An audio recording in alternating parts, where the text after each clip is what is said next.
বৃহস্পতিবার হয়ে গেল আমাকে ছাড়াই বাড়িতে লক্ষ্মী পুজো। হ্যালো সবাইকে, আমি এসে গেছি একটা নতুন ছোট্ট মিনি ব্লগের সাথে।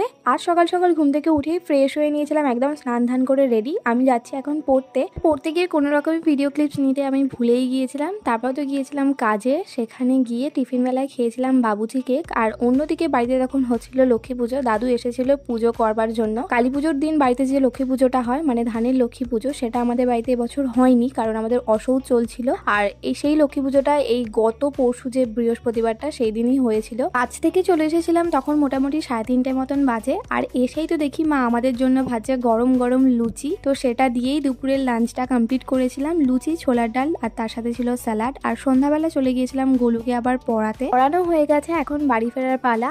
আর রাতের বেলা খেয়েছিলাম লুচি, ছোলার ডাল। আর অন্যদিকে দেখি মা এখানে পর্দা দিয়ে এই জায়গাটা ঘিরে রেখেছে, কারণ এখানে লক্ষ্মী ঠাকুরটা পাতা রয়েছে। তো আজকের ব্লগটা এইটুকুই রাখলাম, দেখা হচ্ছে আবার কাল, টাটা।